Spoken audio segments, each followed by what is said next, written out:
Premier, it's been almost a week since you announced the museum. Fairly negative reaction to it. To what extent are you considering canceling that plan in response to what you've heard? Well, I have to say at the outset that I very much regret that the jewel of our collective history, the Royal BC Museum, has become a political football. It certainly was not our intention to appear to be tone deaf to the challenges British Columbians are facing. I know full well the impact of high gas prices on the stresses of meeting family budgets, the challenges of inflation right across the board. I also understand that people don't always understand the difference between operating budgets and capital budgets. I don't expect them to, nor should they worry themselves about that. As long as government is doing their best to keep AAA credit ratings, which we've been able to do, I think the public should have confidence that the budgets and the finances of the province are in relatively good shape. But it may well have appeared to be an announcement out of the blue, but in reality, the Royal BC Museum has been in a difficult position for coming on 2 decades. And over the course of the past 20 years, the museum executive and board members have been coming to government, not just my government, but previous governments going back to at least 2006, to tell a story of a building in crisis with over 7 million collection items, which include priceless artifacts from our Indigenous history, as well as examples of immigrants coming to British Columbia to make a better life for themselves, in addition to flora and fauna that no longer exists as a result of impacts of change on the landscape. The museum holds our collective history. So when we made the announcement after 5 years of reviewing various proposals, it came as a surprise to me that the public responded the way they did.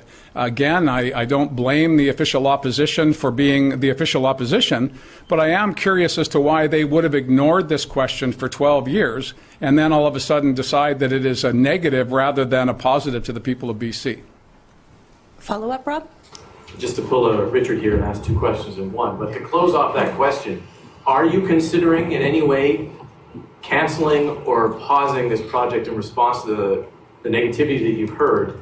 And I guess the second part of that would be, you know, the legislature is seismically unsafe. And I remember all parties pretty much saying, we can't spend money here until we fix the schools first. There's 250 schools, seismically unsafe. Some of them are twice as old as the museum.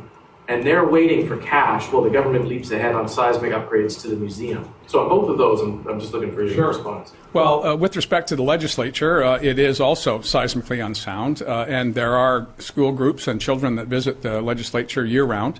But there are thousands and thousands, indeed, over the course of the past 50 years, millions of children who have gone through a building that has asbestos issues, a building that has not been seismically upgraded, and a building that, quite frankly, doesn't have even basic access and egress challenges in the event of something going on while those children groups are visiting. So I don't believe that the public has had a chance to fully understand how we got here. I think the shock of an announcement that was not characterized appropriately has led to some of the hard feelings. I'm certainly getting calls in my community, and I'm hearing from MLAs across the piece, not just opposition members. I understand the minister has announced that next week there'll be a full technical briefing of the challenges with the building, as well as a release of the business plan, which I have to say is not traditional in these circumstances, but the case is so compelling, I think British Columbians deserve to have a look at it before we get into the procurement process. But just to back up to 2006, when two governments ago, the government of the day was advised that there were seismic issues and there were challenges with the collections. They punted the ball down the field for a time and then started reviewing the matter again in 2010 and then again in 2012 and then again in 2013. And the real irony of the overwhelming vociferousness, I guess, of the opposition to this from the BC Liberals is that it was in fact a directive from the then Finance Minister, Mike de Jong, to the museum to come back with a plan.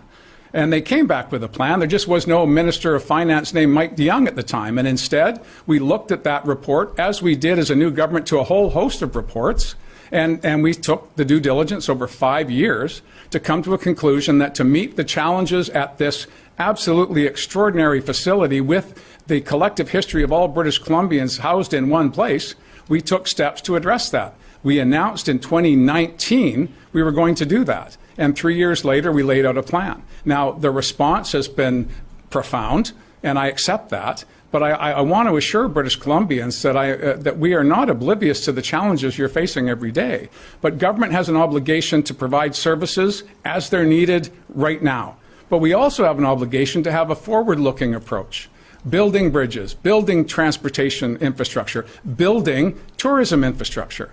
After 2 years of a global pandemic, the tourism industry has been hit harder than any other industry in British Columbia. And the Royal BC Museum has been a magnet historically and will be again in the future. That's why so many tourism organizations in British Columbia are excited about the direction we're going. When it comes to the billion-dollar project at the museum, and you're saying that, you don't want people to hear that it sounds out of touch, but you understand when people didn't know about this at all, the frustration and insult, I think, that a lot of people feel when they're struggling to pay for so many things and they see this money being used. I wonder if you can talk to those people who just aren't hearing what they need to hear. Well, again, it's with profound regret that we've launched this initiative for all British Columbians, not just this generation, but generations to come. And it landed with such a thud. We have been talking about this for 5 years publicly. We announced an engagement process in 2019. Regrettably, the global pandemic got in the way of that, and we've been focusing not just government but the media on covering those issues as they emerge. And we continue to methodically do what governments do to address a range of funding issues. But I absolutely understand that if you're at home at your kitchen table trying to figure out how you're going to meet your bills, and you hear of a significant capital project, that would grate you. But I also know that we need to do a whole bunch of things at the same time. That's the responsibility of government. And in that series of responsibilities is being accountable when something goes thud. I very much regret this. I am very proud of the RBC Museum and the programs that they deliver, as well as their patience as they brought forward to successive governments the challenge that they face in protecting our collective heritage, as well as continuing to be a marquee tourism destination.